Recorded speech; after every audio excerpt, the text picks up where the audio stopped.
This episode of the Capsule in Conversation is brought to you by Harrogate Spring Water. Famous for its waters since 1571, Harrogate is Britain's premium natural source water.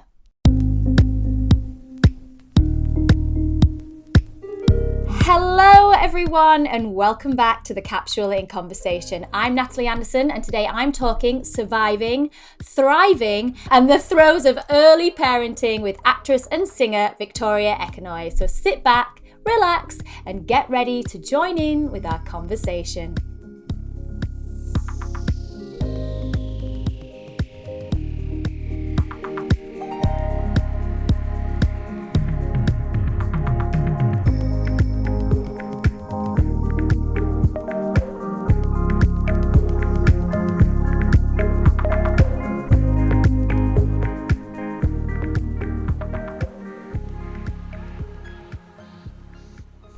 Hello all, I hope you're all well and have had a fabulous week. Touch wood, this September has probably been the most close to normal month I think we've had for some time.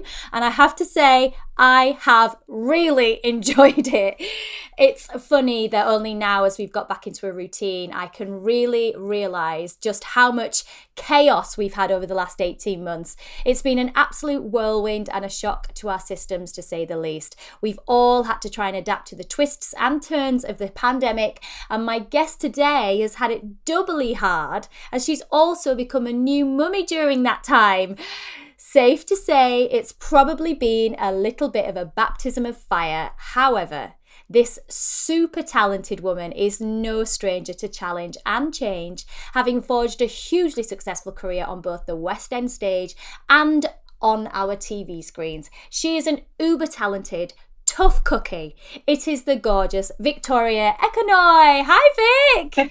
Hello, love. You all right? I'm good, thank you. Thank you so much for joining me. I'm so thrilled to have you with me. Thank you for having me.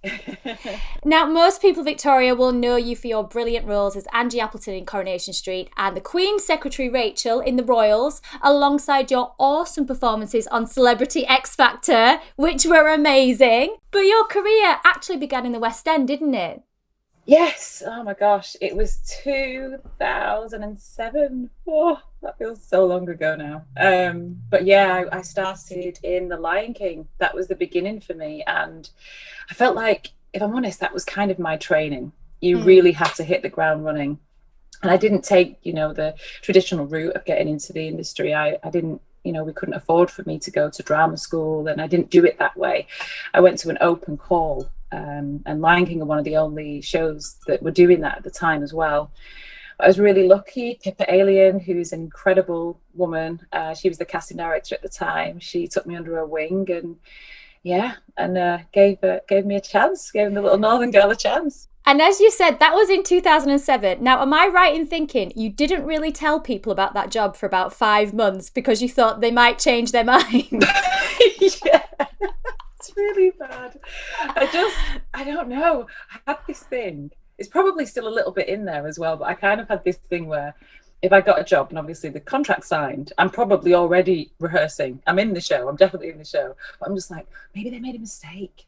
Maybe they didn't mean me, Vic. Maybe they meant a different Vic. Maybe, I don't know, just this really stupid, understandable, I guess, when I look back at it, but just a really stupid way of trying to think, oh, you know what?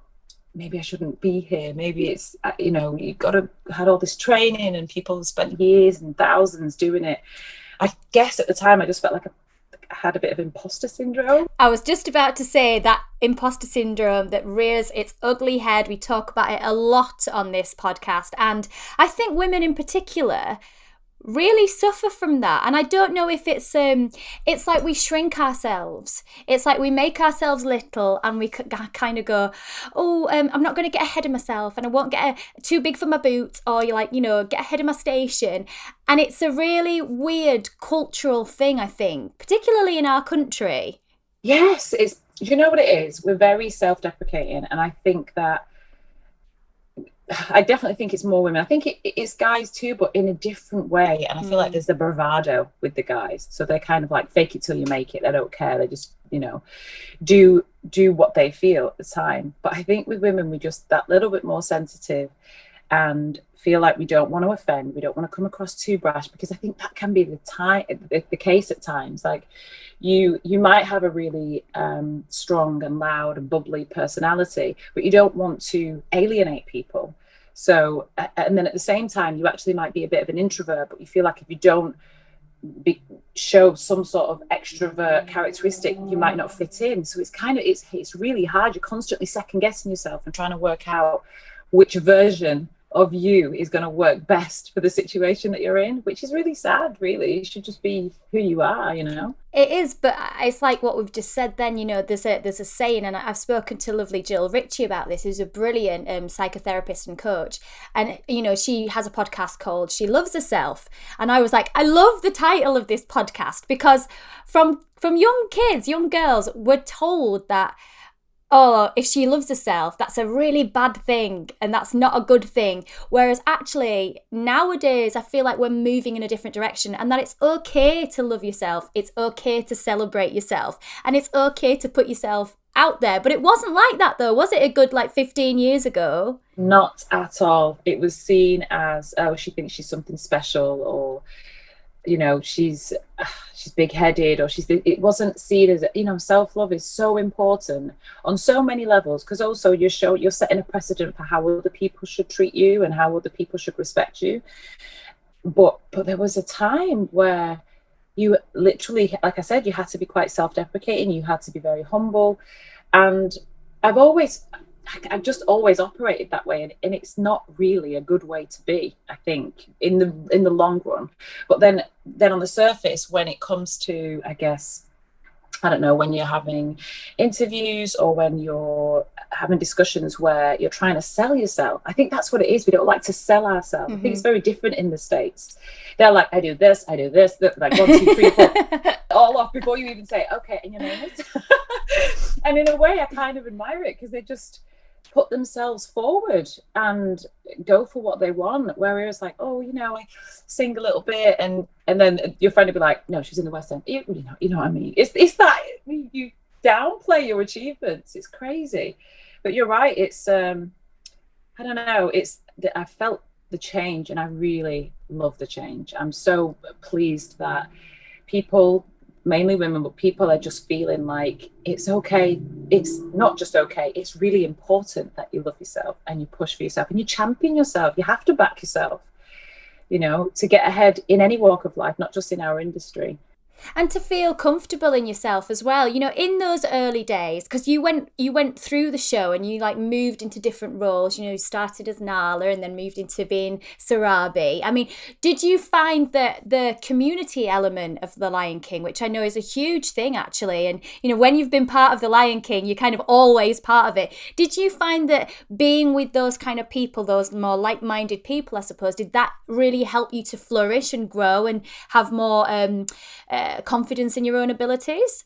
So 2 things happened for me going into the show. One thing was, I'd never been in that kind of community before, and if I'm honest, I've never been in the same type since. There's just this energy in the show, and I feel like it comes across on stage, but it's just like it's really hard. It's almost like a guttural, primal, family type, you know, protective instinct that's there. And you know, whenever things have gone wrong, or you know, we've lost somebody in the Lion King family or something, the way everybody comes together blows my mind. It really, really does. And there's something that very special about not just the year that I went to, years and years after that, and then people before. Everybody just comes together, and there's something really special about that. But then at the same time, for me, I was so overwhelmed when I first got there, because I was just like I said, imposter syndrome, going, oh my God, what am I doing here? What am I doing in the West End? So I was working as a temp at an office prior to that, singing every day, all the time, and loving, you know, just loving music that way.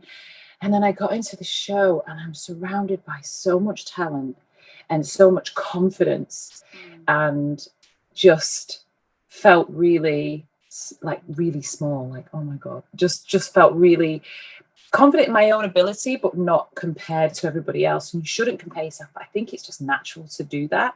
And I just was like, how am I going to live up to the expectation now? I'm here now, and I have the role, and I've got no choice but to do it. And I think in the end, that kind of throw you in at the deep end, hit the ground running mentality, which is pretty much how it is. And it's so rehearsed. It's like one of the most rehearsed shows in the West End. That mentality, it's just kind of like they don't allow you to give anything but your best, because they drum into you that, you know, you might have had a really bad day or something really horrible might be going on outside of work, but there could be a family in there. Family, I don't know, 2 parents, 2 children who can't really afford all of this lavish stuff, but they've saved really, really hard to come along and watch this show. And they probably don't live in London. So they've also paid for a hotel, and they've also paid for petrol or a train, and they've come along, and the kids are excited, the parents are excited. If you don't give a full show, you're letting them down as well. And you don't know how many of those types of families are in the audience. So you have to give your opening night performance every opportunity you can. And it just kind of drums that into you. And I feel like I said, that kind of was like my training as a part of the industry, but also just as a person. It just instilled this type of work ethic and discipline that I hadn't had before. So I'm forever grateful being part of that show. And even to this day, when I watch it, I get goosebumps. So I mean, I've had 2 friends that you know actually really well, and that were in that show, and I was kind of there when they were training for that show, that when they were in rehearsals, and like you say, the people that they worked with, I just know how relentless it was. But I equally do appreciate that there is a lot of pressure with that.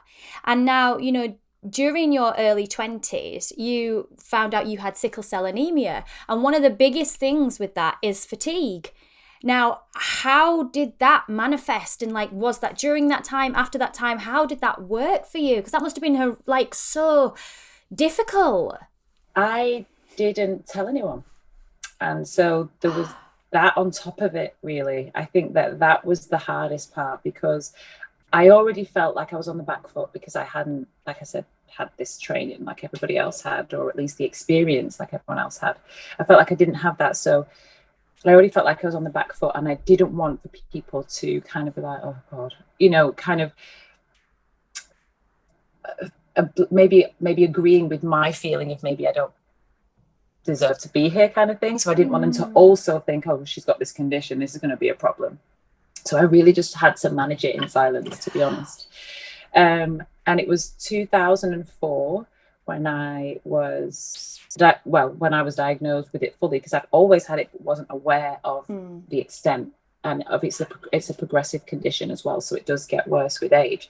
And so it was 2004 when that happened, but it was 2007 when I started the show, so it was still really new to me, and I was still kind of wrapping my head around how my life would need to change.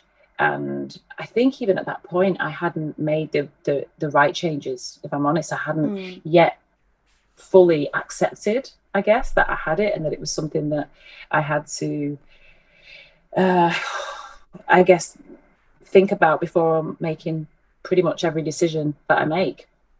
And I remember there was an incredible woman called Miss Thea Barnes. Yeah. Who was the head of dance and All Things Wonderful. And I remember she was running through the Nala scenes with me, and we're going over and over and over and over. And she was a formidable force. She was an incredible woman. And I just remember really not wanting to let her down, because I was so in awe of her spirit and her energy and her dedication and her work ethic. And I was so, I was so eager to not let her down, like you would a parent kind of thing, that I pushed myself really hard, and I didn't say anything, and I should have done. I didn't say anything. And I remember passing out after maybe the 7th or 8th time we'd run this scene, because it's physical. It was a physical scene where Nala jumps on Simba, and she's doing all this crazy, they're spinning around, and they had the fight scene and all of this. And I remember going through it over and over and over again. And I passed out, and I was mortified, absolutely mortified once I came to, because it was okay to tell them. I just didn't believe it was okay at the time. I felt like I had to keep it as close to me at my chest as possible, so that people didn't see me in a different way. And we rehearsed a lot, and it's 8 shows a week, as a lot of West End shows are, 6 days a week, and we just had the Monday off, and so it was incredibly intense. And I just remember, I think about 4 or 5 months in, I got laryngitis, and I just was like, what am I doing? Why am I doing this to myself? Why am I doing this? Why? How selfish of me to put everybody else in a position where I might not be able to do my job. And it was fatigue. I was overworking myself. It was over and over and over again, trying to make sure I, as I said, do my best performance as often as possible. And it was really, really tough. And I think, thankfully, I feel so lucky because I have the best friends in the world, on the planet. And I'm sure everybody says that, but I just feel really lucky that I have a support network. And they're what got me through, ultimately. When it came to light that, and you were able to be honest about your condition, your employers, what was their response? Was it different to what you thought it was going to be? Were they helpful, or did it go a different way to what you thought, or were you right to be worried? What was the response? Well, again, so 2 things. Because of the time, and this is, thankfully, there are changes happening now, but people didn't really know much about it. Even now, some people don't know what sickle cell is. They're like, oh yeah, I've heard of that. What is it? They don't know the severity of it. They don't know how debilitating it can be for certain people who have the condition very badly. So there was kind of they didn't really know what that meant for me to say that this is a condition that I have. So going forward with every employer, I've been very honest about the condition that I have, and you have to with it. Obviously, you do all the health and safety, as you would know, and you get any contracts, and you have to explain to them your situation, so they're aware if anything was to happen. And I think it's always been oh, okay, because they've not really known what that meant for them, or what that meant for me. But thankfully, so far, it has never ruled out work for me. It's just, I'm always aware of the fact that would somebody further down the line be like, oh, do you know what? It's just not worth the risk, just in case. There's got to be this, there's got to be that. It's always a thing that sits at the back of my mind. And it's, I don't know, I guess to an extent I understand it, because it can hinder the production if something was to happen. But I've been managing it for such a long time now. I don't feel like it affects my work. I feel like I have it at a place. I'm in control of the situation as much as I can be, as much as anyone can be with a chronic illness. And I know how to look after myself so that it doesn't impact A, on others, and B, on work. But I really wasn't expecting for me to feel so such a burden, because that was the main thing for me. If I'm honest, that was the hardest thing. I felt like I was making them have to jump through hoops in order to hire me or to keep me or whatever. But like I said, things are changing so much now, which makes me so happy. I'm so grateful. I'm patron of Sickle Cell Care Manchester, and they are an incredible charity. Sickle Cell Society as well in London. I've worked with them, and there's so much change. There's so much, and it's really promising, and it's slow, but it's promising, and it's I think going to change, potentially save a lot of lives. So it's really important though, as you're saying, you're raising awareness of this condition, and you are an incredibly talented woman. You're so talented, and to have that on your shoulders and feel like you're now having to work maybe in your own mind probably 2 and 3 times as hard as the next person to make sure that you are employable, that level of stress on your own personal mental health also, it's not just a physical thing for you, it's a mental thing as well. And to have the resilience to keep going like you have done, where do you think that comes from? Do you think that's your your childhood. I know you've got an amazing relationship with your mum. Do you think, that sense of resilience and that, as you said, work ethic, do you think that comes from there? It's 100% Miss Candy Ekanoye. It's my mother. She is. Oh my goodness. I've just finished a project actually, which I can't say much about at the moment, but the reason why I'm bringing it up, because it's very frustrating when people say, oh, I've just done this, but I can't say anything. Yeah. The reason why I'm bringing it up is because my mum was able to come with me and be chaperone for my little boy. And I think, although I've always felt so incredibly in awe, I'd say, of women and having children and juggling that with a career. But now being a mum and knowing what my mum sacrificed and went through in order for me and my sister, my sister's 12 years younger than me, for us to, be able to achieve what we want to achieve, follow our dreams, it just blows my mind, the sacrifice. And she is honestly the most resilient person I have ever met in my life. And in this industry, you meet a lot of resilient people because they have to be. And she isn't in the industry at all. She's a hairdresser, and she fought her way through life. Like from a really, really young age, she's had to fight. And I feel like, although it's all relative, and I'm very aware that, I've had when friends have struggled with things and they're saying, I shouldn't really be complaining because such and such a body's going through this. And I was like, no, it doesn't negate how you feel. You have to, you have to own that space and allow yourself that space to feel what you're feeling. It doesn't matter if somebody else has got it worse because there's someone else who's got it better. So what's the point? It's about what you have to deal with. And so although I'm not seeing it that way, I just feel like sometimes I just am like, just live in the gratitude, because she went through way more than anyone should and has still come out with the sunniest disposition. She's always smiling and happy and grateful to be here, just to be here. And then on top of it, everything else. And she's just so tenacious. And she's definitely been my driving force for a very long time. And it sounds really cheesy, but genuinely, she's just an absolute legend. Oh, she is though. I can absolutely vouch for you. She is Miss Candy. She's amazing. And as you said then, you have got a little boy now. And if we just go back to kind of obviously having sickle cell anemia and pregnancy, how was that for you? Were you told early on that could be something that you might struggle with, or is that something that because again, I don't know too much about the condition, but with anemia, I do know that obviously anemia and having a low blood count can be cause difficulties for pregnancy. So just talk me through that, and the fact that I know you've called him your miracle baby. Yes. Well, I'm 40 in December. So the first thing is that it was a geriatric pregnancy. It's such a horrendous term. They need to change it.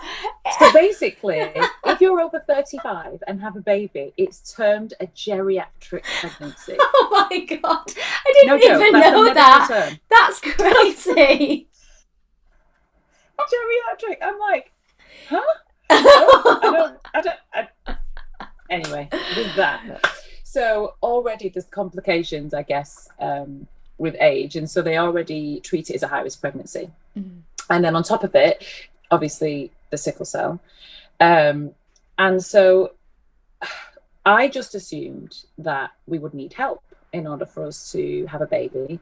And we were talking about it, and, we kind of were like, maybe in a year's time, or we'll have a look into it and see what the situation is. Maybe we should both get checked to make sure we know what we're dealing with, so as not to leave it too late. And they're like, oh, if you tried the year before, you would have had more success, all of that. So we know people who've really struggled, and it's heartbreaking. So when we found out we were pregnant, I was like, oh dear. A lot of emotions, but one of them was, I'm going to get into so much trouble, because my doctor, my sickle cell specialist, had said, when you're ready, let us know so that we can get you into the right place physically. And 4 weeks into lockdown, we spent a lot of time together. We weren't social distancing. You're in your bubble. We were in our bubble. The bubble was great.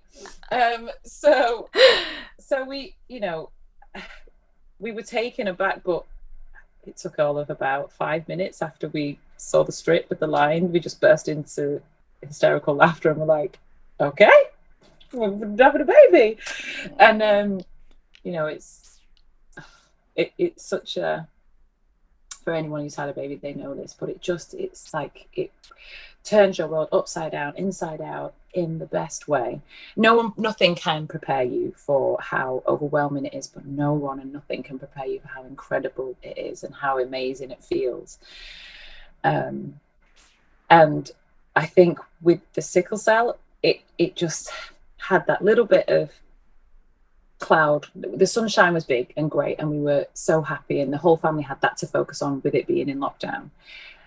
But there was just that tiny little cloud that was constantly there because my pregnancy was quite tough.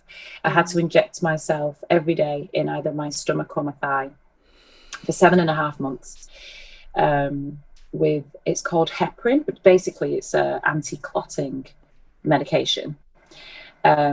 And that wasn't fun, especially as my belly got bigger and bigger and bigger, because I had to do it through the entire term of the pregnancy and then 2.5 months after. Well, just under 2 months after, actually. To just make sure I was all right. And it was just a lot. And sometimes I'd be there and I had to just get Jay to do it for me, because there'd be weeks where I'd be like, yeah, okay. And I've done it. And then there were times where I couldn't bring myself to put the needle in. It was so, I don't know, it was almost, dare I say, it felt like almost like self-harm. Like I'm having to do this. I don't want to do this. This isn't right, but I know it's right for me. It was such a weird thing to get my head around. And I think the sickle cell itself, although the fatigue was greater, obviously, it was that feeling of whatever it takes for him to be safe and for me to be safe, we will do. It will happen. There's no, oh, should we, shouldn't we? Just it was what it was. And I think the pregnancy itself felt like, oh God, this is going to be a really big uphill climb. And then we got to the birth and the pregnancy woes flew out the window because the birth was horrific. And I say it with a smile on my face because it's like laugh or cry. But we were just so taken aback by everything that happened. So many things went wrong in the process. And, he's here now. I bet you can probably hear him in the background. Yeah. His dad's bathing him. And, he's incredible. And we laugh every day with him, but we look back sometimes and we're like, how did we even get through that? I feel like there was maybe a bit of PTSD for both of us after the birth, because there just really isn't that much support once the baby's born. They're like, there you go. And you're like, oh, how do I keep him alive? You're so true, because like when we had kind of quite a difficult birth with Freddie, and he had his cord wrapped around his neck a couple of times and it was very stressful, but I was still allowed to go home the same day. And when we got him home, he was like being sick, and I was ringing the hospital going, what do I do? And she was like, oh, it's the blood that got trapped whilst he was coming through the birth canal. I was like, nobody told me this. And nobody tells you this stuff. And it's amazing you're so honest, because like you say, it is an incredible experience, but it is equally terrifying. And for you, this happened during like the lockdowns. So as you say, support, as much as I know the hospitals were saying, oh, go to your NHS, we are here to support you, there is an element where you don't want to bother anybody because actually this whole COVID thing going on. So like, tell me about that. I mean, did you feel a bit at a loss? Yes, definitely, because my mum, this is her first grandchild. My mum couldn't be there. My sister couldn't be there. They couldn't come and visit me in the hospital. In fact, the day, so we gave birth, I say we, it felt like, it was a we. So we gave birth, and then, more things happened. So then we were in hospital for a week in total. We both were a little bit unwell. but my mom couldn't visit, and my sister couldn't see us, and my best friends and Johnny's family. And it was just like, this is it. I think that's when it really hit home about the whole thing, because I guess I've always wanted children. I've always wanted to be a mummy. And for so long, I think I just had in my head how it was going to be and what, I was so excited. And we're both massive fans of Friends. Yeah. And where they're like, Rachel's lying there and you've got just everybody in the room, or everybody popping in and out, and having a chit chat, and as the labour's going, and then it kind of is a point where they have to wait, and they're all there with bated breath. I guess I romanticized the situation so much, and I really, really wanted for everybody that I love and care about to be there. And they wanted to as well, and that couldn't happen. And then when things were going wrong, we couldn't really contact them too much. I couldn't anyway. I had a really bad allergic. It's a really long story, so I won't go into it, but I had a really bad allergic reaction to the painkiller that they gave me. So I was projectile vomiting, and I couldn't speak, I couldn't walk. I was just out on the bed, and this was whilst I was in labour. And also it didn't work as a painkiller either. So I was in the pain, but I couldn't move, I couldn't do anything. It was crazy. And so Johnny was in a really bad situation where he didn't know how much to share with the family, because he didn't want to worry them, but at the same time he has to tell them what's going on. And it just really put into perspective how crazy this situation is and was. And you're right, with everything that's going on with the pandemic, you don't want to bother them.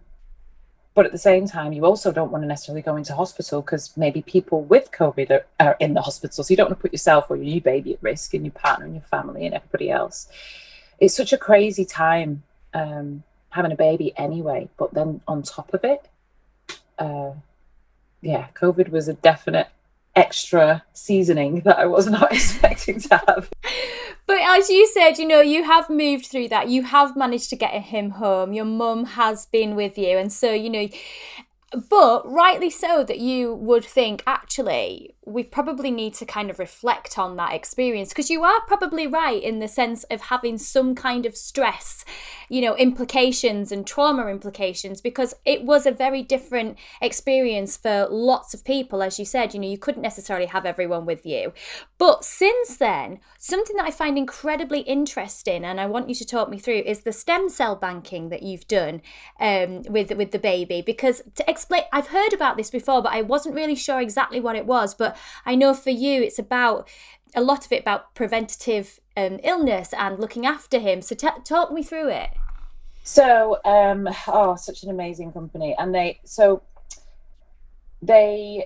take over everything. So you don't even have to worry about it. You're literally, you do what you do, and then somebody comes in, whizzes everything together, and then off they go. And you don't even see it happening, kind of thing. That, it's all very, they're very respectful. And is this from the umbilical cord, is it? Yes. Yeah. So they're taking the stem cells, because what they are able to do is store it, and you can decide for how long it gets stored, but it's basically to help for any certain but most specific illnesses going forward.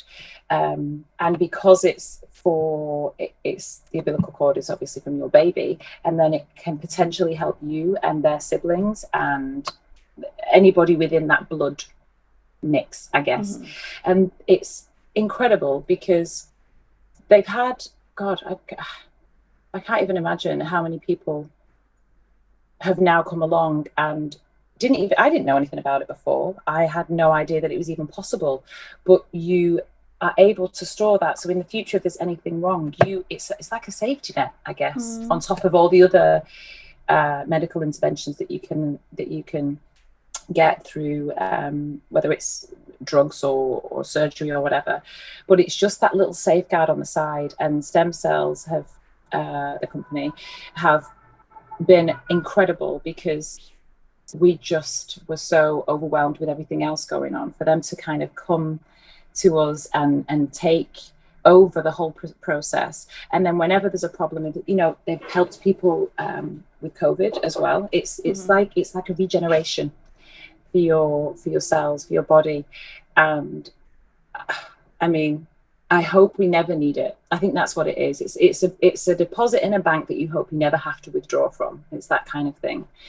But yeah, I'm all for it. And I think if anybody, I'm very much, even if I advocate something, I think I'm very much of the thinking that you have to do your own research. Yeah. Look into it, make sure it's right for you. But it was kind of a no-brainer for us, because why would we not want to have extra help out there if anything was to happen within the family?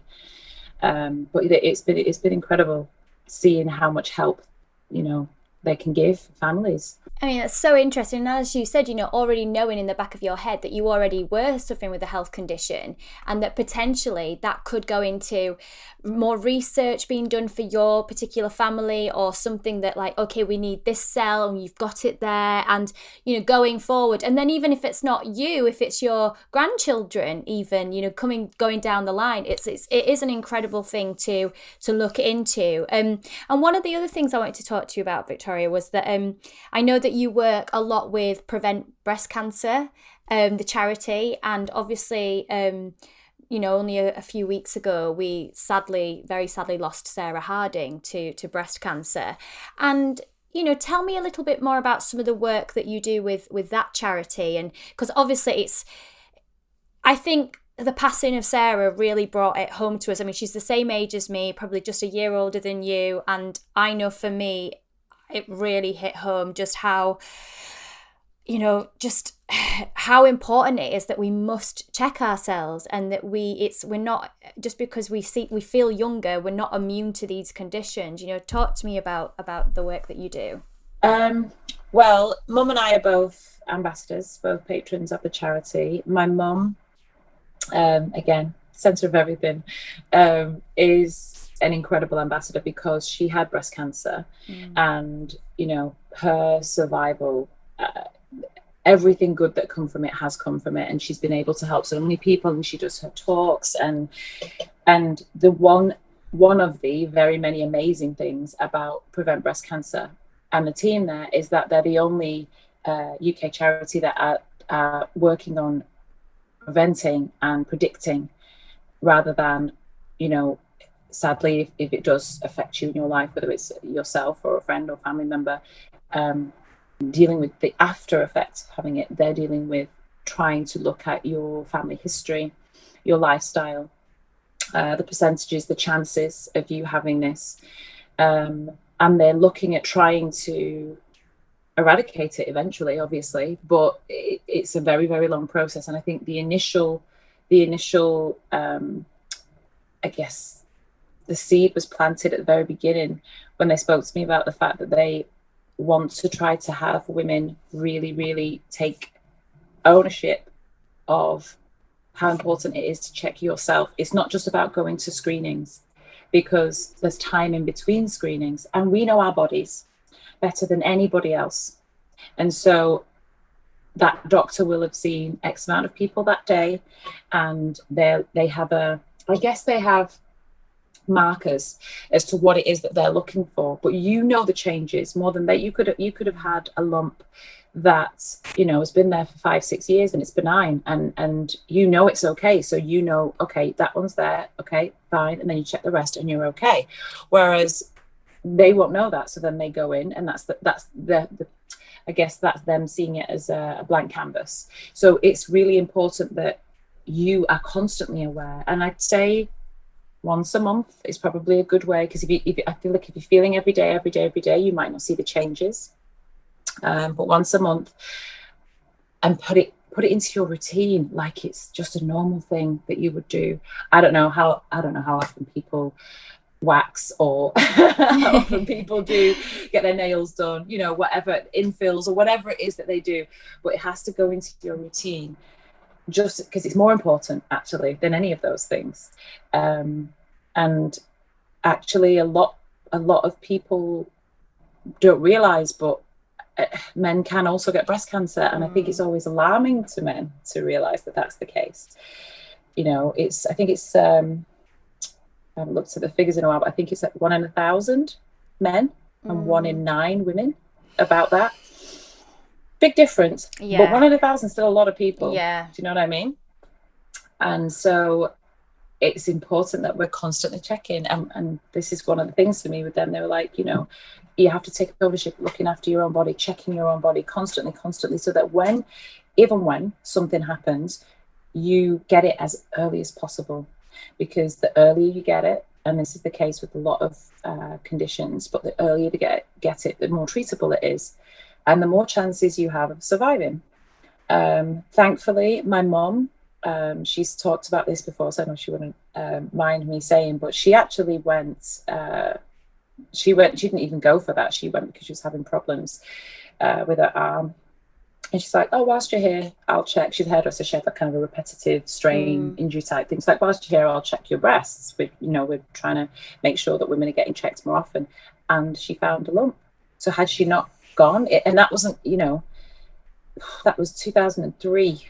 So a very, very, very long time ago, really, when you think of how much has happened. And thankfully, they caught it so early. She didn't need chemo. She had radiotherapy. She didn't need chemo, and they managed to get it. And she had a lumpectomy, and she had the 5 years on tamoxifen, and now she's clear. And we are so grateful. She's an absolute diamond, and we're just so grateful that she's here to tell her story and to help other people. And I think that the thing about Prevent at the moment is all of the fundraising stuff they're doing is also really, really fun. The whole family can get involved, whether it's a fitness thing or baking. We did the Baker Boob, so all kinds of stuff. But they're such an incredible team, and they will really, really help when it comes to looking into your family history, which is so important as well. There's always that worry, isn't there? That concern. There's like a barrier almost. Like if you do find something that you'll go, oh, it's nothing. Oh, it's nothing.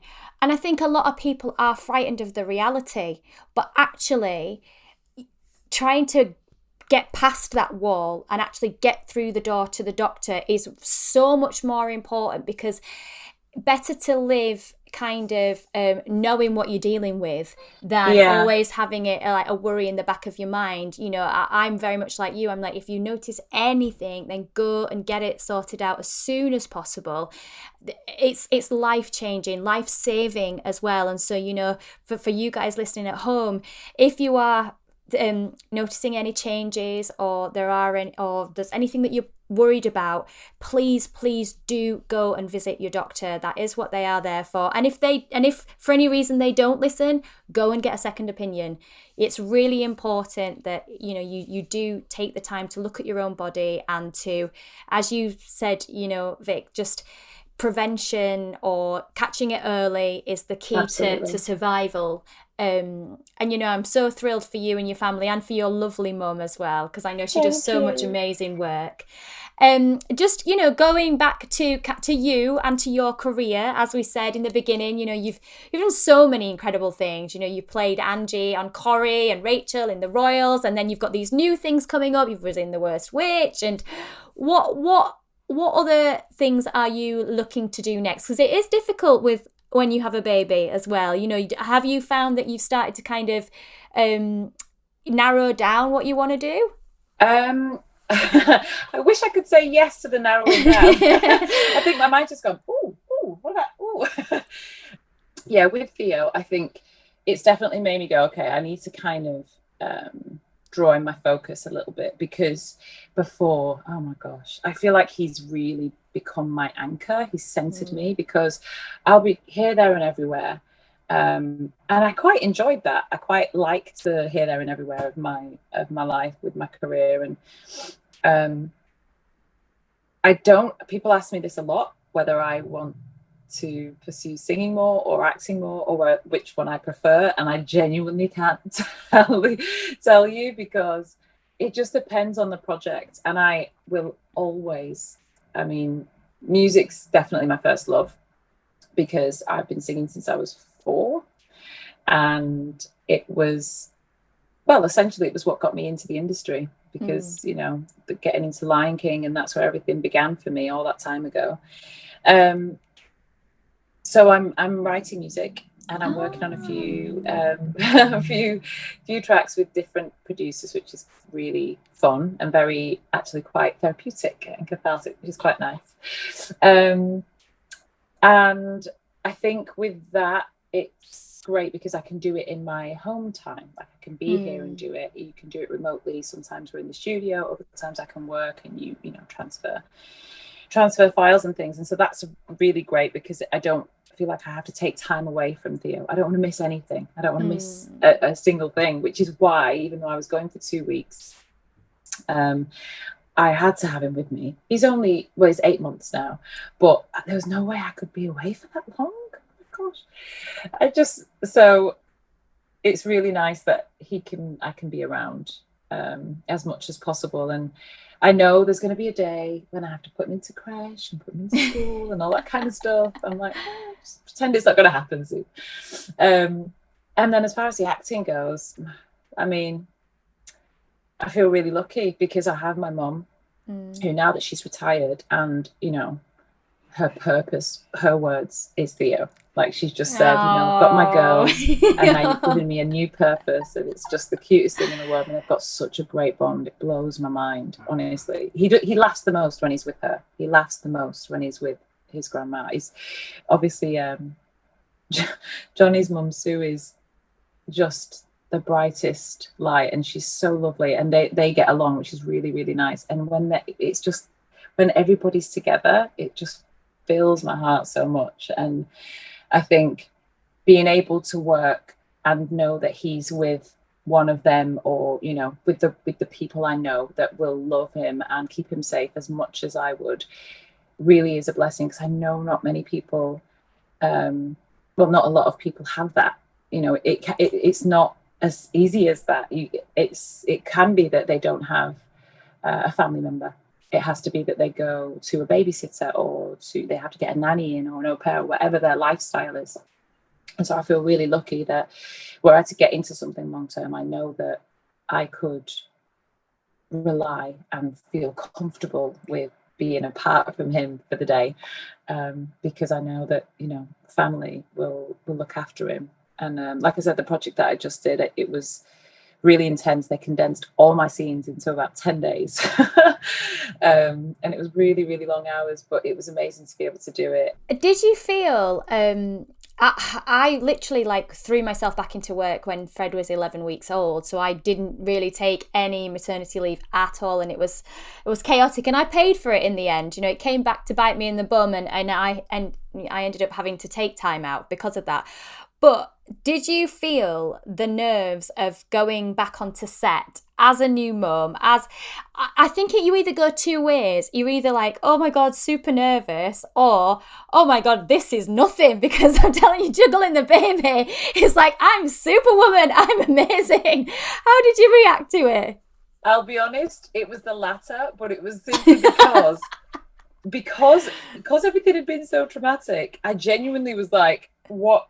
Nothing can hurt me now.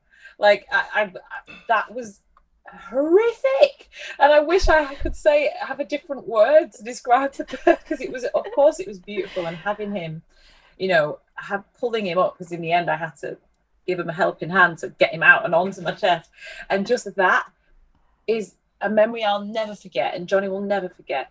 But it was so traumatic that now I just feel like I do feel like I have a little bit of a superpower, in the sense that, you know, if you can get through that, childbirth's hard enough, but the way it happened and everything that transpired, I feel like I was so ready. I was so ready to get on that set. And actually, the role itself was so much fun to play. I really felt great. I felt in my element. And I had an incredible, oh God, the team, the crew were epic. The cast were just crazy talented. It was just so much fun to do. And did you feel do you feel that now you found this kind of inner fire, confidence, like being a mother has taken you to the next level, maybe? I am raring to go. And the only thing that's kind of not pulling me back, it's not that it's pulling me back, but it's definitely making me go, oh, wait a minute, I have to think. Whereas before I would just be like, okay, is that I really don't want to miss, like I said, anything with Theo, but I also don't want Johnny to miss anything with him, because we live in Nice, in the south of France, and the majority of my work is in the UK.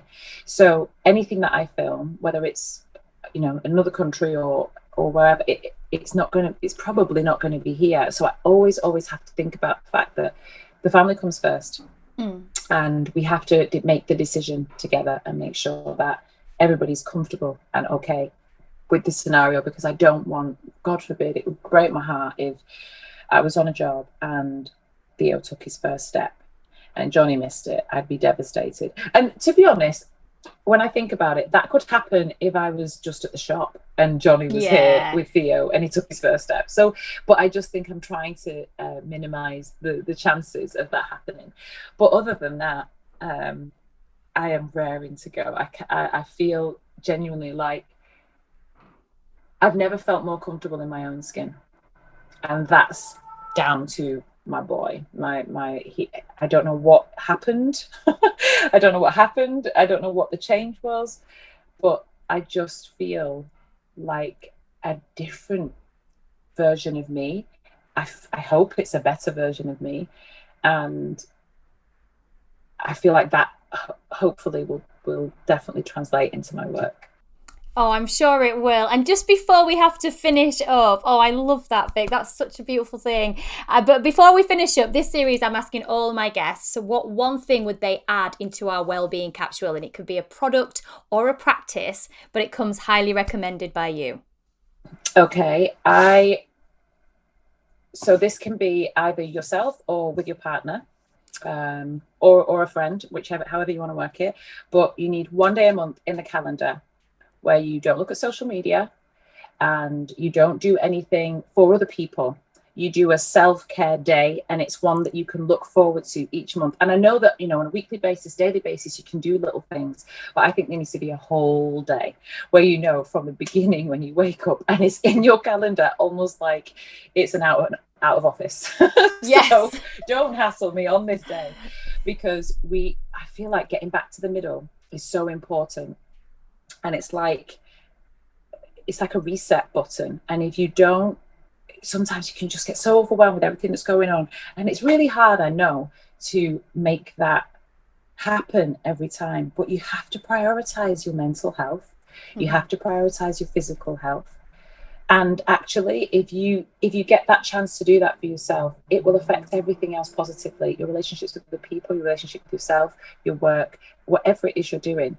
And so it can be as simple as just reading a little bit of your favorite book, having a bath, setting up. I do this, and Johnny laughs at me for it because I'm in the bath for ages, but I will quite happily set up a really hot bath, have a little bit of nibble, whether, I don't know, sometimes it's popcorn or whatever, a drink on the side, and I'll put a chair there and I'll put the laptop on it and I'll watch a movie in the bath, and I'm not sorry.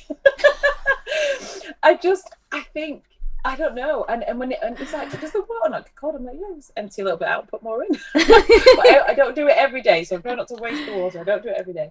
But I just think it's, you know, it's so important that we just take a day out of everything that we're doing on the month. And it's not like a go and, you know, socialize. It's a you day. It's solely a you day. And sometimes it needs to be a couple things, because I think we sometimes forget to nurture that relationship. We're too busy nurturing being mummy and daddy. We don't nurture the fact that we were a couple before we were parents, and I think that that's really important too. And if you're a single parent, then even better to an extent, because that me time really is me time. You don't have to share it with anyone. So I think no matter what happens, just taking time out to decompress is so important, whatever that may be for you.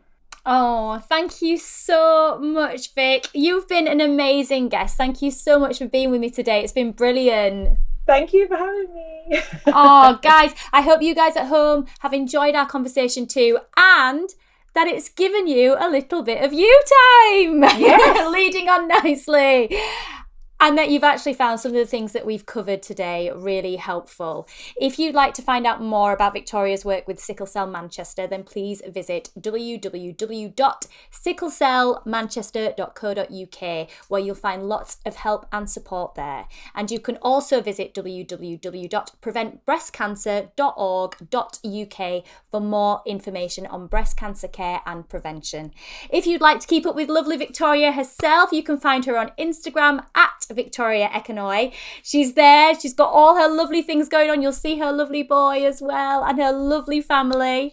For more fashion, well-being and beauty, you can visit us at our website, www.thecapsule.co.uk, where you can also catch up with our previous podcast episodes by visiting the In Conversation page and subscribing to any of our podcast channels and YouTube. Please do leave your rates and reviews. Don't forget, guys, click on the 5-star because I know you like us, and leave your little comments because they're so lovely to read as well. So thank you so much for those of you that have already done that. If you're a social butterfly, you can also catch us on Instagram and Facebook at Official Capsule. I will be back next week with another very special guest, but all that's left for us to say today is goodbye. So it's goodbye from Victoria. Bye. And goodbye from me.